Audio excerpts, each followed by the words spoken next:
ইসলামের আলোকে পৃথিবী থেকে মুছে দেওয়ার ষড়যন্ত্র চলে এসেছে সেই শুরু থেকে। আবু জাহেলের মতো ইতিহাসের ঘৃণিত খলনায়করা বারবার চেষ্টা করেছে কিভাবে মহাসত্যের প্রতি মহামানবের এই আহ্বানকে চিরতরে স্তব্ধ করে দেওয়া যায়। সেই চেষ্টারই অংশ ছিল মদিনায় হিজরতের পূর্বে রসুল পাক সাল্লাল্লাহু আলাইহি ওয়াসাল্লামের ঘরে আক্রমণ করে তাকে হত্যা করার ভয়ানক চক্রান্ত। কুরাইশদের শক্তিশালী ও তাগড়া যুবকদের নিয়ে গড়ে তোলা হয়েছিল একটি ঘাতক দল, কিন্তু আল্লাহ তাআলা তার ঐশ্বিক ক্ষমতার বলে নষ্ট করে দিয়েছিলেন অবিশ্বাসীদের সেই ভয়ানক ষড়যন্ত্র। প্রাণ সংকট থেকে উদ্ধার করেছিলেন তার প্রিয় হাবিবকে। সম্পূর্ণ ঘটনা তুলে ধরব ইসলামিক কিতাব চ্যানেলের আজকের পর্বে। ইনশাল্লাহ আপনারা ভিডিওর শেষ পর্যন্ত থাকবেন। সবাই যখন হাজির হওয়ার পর আলোচনা শুরু হলো। দীর্ঘক্ষণ আলোচনার পর নানা প্রকার প্রস্তাব পেশ করা হলো। প্রথমে আবু আসওয়াদ প্রস্তাব করলো যে তাকে আমরা আমাদের মধ্য থেকে বের করে দেব, তাকে মক্কাতে থাকতে দেব না, আমরা তার ব্যাপারে কোনো খবর রাখব না যে তিনি কোথায় যান, কি করেন। এতে আমরা নিরাপদে থাকতে পারবো এবং আমাদের মতো আগের মতো সহমর্মিতা ফিরে আসবে। শেখ নাজদিরূপী শয়তান বলল, এটা কোনো কাজের কথা নয়। তোমরা কি লক্ষ্য করনি যে তার কথা কত উত্তম, কত মিষ্টি? তিনি সহজেই মানুষের মন জয় করেন। যদি তোমরা তার ব্যাপারে নির্বিকার থাকো তবে তিনি কোনো আরব গোত্রে গিয়ে হাজির হবেন এবং তাদেরকে নিয়ে অনুসারী করার পর তোমাদের উপর হামলা করবে। এরপর তোমাদের শহরেই তোমাদেরকে নাস্তানাবুদ করে তোমাদের সাথে যেমন খুশি আচরণ করবেন। কাজেই তোমরা অন্য প্রকার চিন্তা করো। তাদের মধ্যে একজন বলল, তাকে লোহার শেকলে বেঁধে আটক করে রাখা হোক, বাইরে থেকে দরজা বন্ধ করে একটা বন্ধ ঘরে রাখা হোক, এতে করে সেই ঘরের মধ্যে তার মৃত্যু হবে। শেখ নাজদিরূপী শয়তান বলল, এ প্রস্তাব গ্রহণযোগ্য নয়। তোমরা যদি তাকে আটক করে ঘরের ভেতরে রাখো তবে যেভাবে হোক তার খবর তার সঙ্গীদের কাছে পৌঁছে যাবে। এরপর তারা মিলিতভাবে তোমাদের উপর হামলা করবে, তাকে ছাড়িয়ে নিয়ে যাবে। এরপর তার সহায়তার সংখ্যা বৃদ্ধি করে তোমাদের উপর হামলা করবে। সেই হামলায় তোমাদের পরাজয় অনিবার্য। কাজেই অন্য কোনো প্রস্তাব নিয়ে চিন্তা করো। উল্লেখিত দুটি প্রস্তাব বাতিল হওয়ার পর তৃতীয় একটি প্রস্তাব পেশ করা হলো।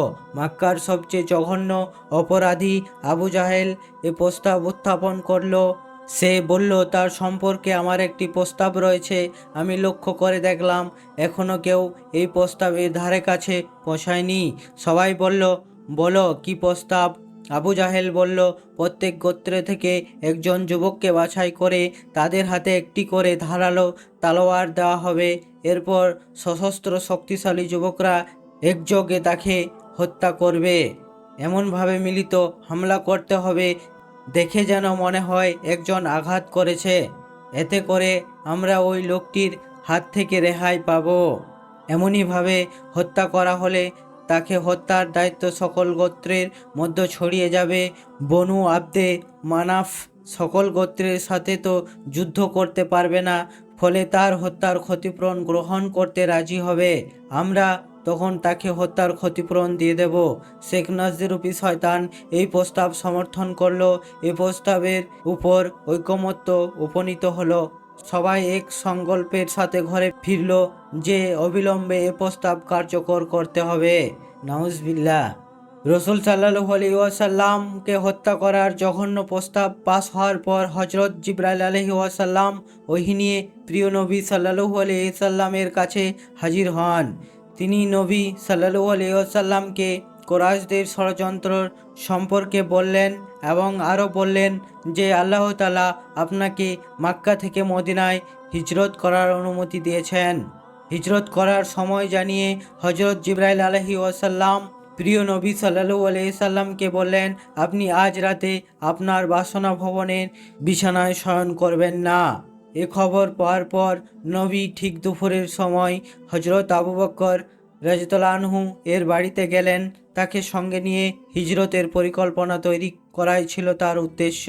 হজরত আয়েশা রাদিয়াল্লাহু আনহা বললেন, ঠিক দুপুরের সময় আমরা আবু বকর রাদিয়াল্লাহু আনহু এর ঘরে বসেছিলাম। এমন সময় একজন আবু বক্করকে বললেন, আল্লাহর নবী মাথা ঢেকে এদিকে আসছেন। এই সময়ে রসুল সাল্লাল্লাহু আলাইহি ওয়াসাল্লাম কখনো আসতেন না। আবু বক্কর রাদিয়াল্লাহু আনহু এ খবর শুনে বললেন, আমার মা আব্বা তার জন্য কোরবান হন, নিশ্চয় তিনি গুরুত্বপূর্ণ কোনো কাজে এসেছেন। হযরত আয়েশা রাদিয়াল্লাহু আনহা বললেন, প্রিয় নবী এলে ঘরে প্রবেশের অনুমতি চাইলেন। অনুমতি দেওয়া হলো, তিনি ঘরে প্রবেশ করলেন। এরপর আবু বকর সাল্লাল্লাহু আলাইহি ওয়াসাল্লামকে বললেন, তোমার কাছে যারা রয়েছে তাদের সরিয়ে দাও। আবু বকর সাল্লাল্লাহু আলাইহি ওয়াসাল্লাম বললেন, শুধু আপনার স্ত্রী রয়েছে। রসুল সাল্লাল্লাহু আলাইহি ওয়াসাল্লাম বললেন, আমাকে রওনা হওয়ার অনুমতি দেওয়া হয়েছে। আবু বকর সাল্লাল্লাহু আলাইহি ওয়াসাল্লামকে জিজ্ঞাসা করলেন, সঙ্গে আমি? প্রিয় রসুল সাল্লাল্লাহু আলাইহি ওয়াসাল্লাম বললেন, হ্যাঁ। এরপর হিজরতের কর্মসূচি তৈরি করে তিনি নিজ ঘরের মধ্যরাত্রি অপেক্ষা করতে লাগলেন। এদিকে কোরাইশদের নেতৃত্ব স্থানীয় অপরাধীরা সর্বসম্মতিক্রমে গৃহীত প্রস্তাব অনুযায়ী সারাদিন ব্যাপী প্রস্তুত গ্রহণ করল। জঘন্য অপরাধীদের মধ্য থেকে 11 জন সর্দারকে বাছাই করা হলো। রাতের আঁধার ঘন হয়ে এলে 11 জন দুর্বৃত্ত নবী সাল্লাল্লাহু আলাইহি সাল্লামের বাসনা ভবনে চারিদিকে উৎ পেতে রইল। তারা অপেক্ষা করছিল যে তিনি শুয়ে পড়লে একযোগে হামলা করবে। দুর্বৃত্তরা মনে প্রাণে বিশ্বাস করেছিল যে তাদের এ ঘৃণ্য ষড়যন্ত্র অবশ্যই সফল হবে। নাউজুবিল্লাহ। ষড়যন্ত্র বাস্তবায়নের জন্য সময় নির্ধারিত করা হয়েছিল রাত 12টার পর। এ কারণে নির্ঘুম চোখে নির্ধারিত সময়ের প্রতীক্ষায় তারা অপেক্ষা করছিল। কিন্তু আল্লাহ তাআলা তার ইচ্ছায় সফল করে থাকেন। তিনি আসমান জমিনের বাদশাহ, তিনি যা চায় তাই করেন। তিনি যাকে বাঁচাতে চান কেউ তার ক্ষতি করতে পারে না, যাকে পাকড়াও করতে চান কেউ তাকে বাঁচাতে পারে না। এই সময়ে আল্লাহ তাআলা যা ইচ্ছাই করেছিলেন তাই করলেন। প্রিয় নবী সাল্লাল্লাহু আলাইহি সাল্লামকে সম্বোধন করে তিনি বললেন, স্মরণ করো, কাফেররা তোমার বিরুদ্ধে ষড়যন্ত্র করে তোমাকে বন্দী করার জন্য, হত্যা করার জন্য, নির্বাসিত করার জন্য তারা ষড়যন্ত্র করে। আল্লাহও কৌশল করেন, আর আল্লাহই কৌশলকারীদের মধ্যে সর্বশ্রেষ্ঠ। সূরা আনফাল আয়াত নাম্বার 30। কোরাইশ কাফেররা তাদের পরিকল্পনা বাস্তবায়নে চূড়ান্ত প্রস্তুতি এবং সর্বাত্মক প্রচেষ্টার সত্ত্বেও সফল হতে পারেনি। এমনই এক নাজুক পরিস্থিতিতে প্রিয় নবী সাল্লাল্লাহু আলাইহি ওয়াসাল্লাম হযরত আলী রাদিয়াল্লাহু আনহুকে বললেন, তুমি আমার এই সবুজ হাদরামি চাদর গায়ে দিয়ে আমার বিছানায় শুয়ে থেকো, ওদের হাতে তোমার কোনো ক্ষতি হবে না। প্রিয় নবী এই চাদর গায়ে দিয়ে রাতে ঘুমাতেন। আল্লাহর রসুল এরপর বাইরে এলেন, এক মুঠো ধুলো নিয়ে কাফেরদের প্রতি নিক্ষেপ করলেন। এতে আল্লাহ তাআলা তাদের অন্ধ করে দিলেন। তারা আল্লাহর রসুলকে দেখতে পেল না।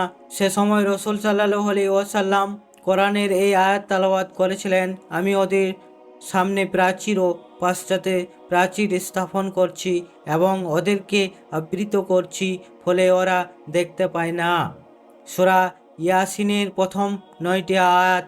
প্রতিটি পত্তলিকের মাথায় নিক্ষিপ্ত ধুলি গিয়ে পড়ল। এরপর তিনি হযরত আবু বকরের বাড়িতে গেলেন। সেই ঘরের একটি জানালার পথে বেরিয়ে উভয়ে মদিনার উদ্দেশ্যে ইয়ামিনের পথে যাত্রা করলেন। রওনা হওয়ার পর কয়েক মাইল দূরে অবস্থিত তুর পাহাড়ের একটি গুহায় তারা যাত্রা বিরতি করলেন। এদিকে অপরাধীরা নির্ধারিত সময়ের জন্য অপেক্ষা করছিল, কিন্তু নির্ধারিত সময়ের আগেই তারা নিজেদের ব্যর্থতার কথা জেনে ফেলল। বলল, আপনারা এখানে কার জন্য অপেক্ষা করছেন? তারা বলল, মুহাম্মদের জন্য।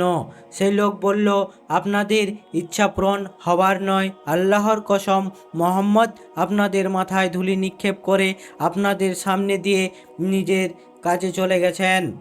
তারা একথা শুনে বলল, কই, আমরা তো তাকে দেখতে পেলাম না। তারা সবাই নিজেদের মাথায় হাত দিয়ে ধুলি দেখতে পেল। তারা এরপর ধুলো ঝেড়ে সবাই উঠে দাঁড়ালো।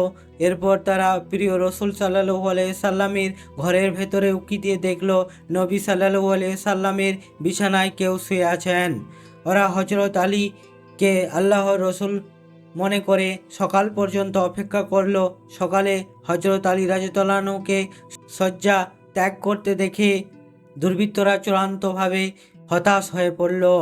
তারা হজরত আলী রাদিয়াল্লাহু আনহুকে জিজ্ঞেস করলো, আল্লাহর রসুল কোথায়? হজরত আলী রাদিয়াল্লাহু আনহু বললেন, আমি জানি না। প্রিয় রসুলের সফর সঙ্গী ছিলেন তার সবচেয়ে বিশ্বস্ত সাথী হজরত আবু বকর রাদিয়াল্লাহু আনহু। তারা সূর্যোদয়ের আগেই মক্কার সীমানা অতিক্রম করার সামনের দিকে এগিয়ে চলেন। রসুল সাল্লাল্লাহু আলাইহি ওয়াসাল্লাম জানতেন যে কুরাইশের দুর্বৃত্তরা সর্বাত্মক প্রচেষ্টায় তাকে খুঁজবে এবং স্বাভাবিকভাবে মদিনায় অভিমুখী পথে দিকে অগ্রসর হবে। এ কারণে প্রিয় নবী উল্টো দিকে ইয়ামিনের পথে অগ্রসর হলেন। মদিনার পথ হচ্ছে মক্কা থেকে উত্তর দিকে আর ইয়ামিনের পথ দক্ষিণ দিকে। 5 মাইল অতিক্রমের পর প্রিয় নবী একটি পাহাড়ের পাদদেশে পৌঁছালেন। সেই পাহাড় তুর পাহাড় নামে পরিচিত। এই পাহাড়ে ওঠা খুব কষ্টকর। এখানে বহু পাথর রয়েছে। সেই পাথর পাড়ি দিতে গিয়ে প্রিয় রসুল সাল্লাল্লাহু আলাইহি ওয়াসাল্লামের চরণ যুগল রক্তাক্ত হয়ে গিয়েছিল। বলা হয়ে থাকে যে পায়ের ছাপ গোপন রাখার উদ্দেশ্যে তিনি পায়ের গোড়ালি দিয়ে হাঁটছিলেন। এ কারণে তার পা জখম হয়ে যায়। হজরত আবু বকর রাদিয়াল্লাহু আনহু প্রথমে পাহাড়ের কিছু অংশে উঠে প্রিয় রসুল সাল্লাল্লাহু আলাইহি ওয়াসাল্লামকে উপরে উঠতে সহায়তা করেন। এরপর উভয়ে পাহাড় চূড়ার একটি গুহায় আশ্রয় নেন। সুবহানাল্লাহ।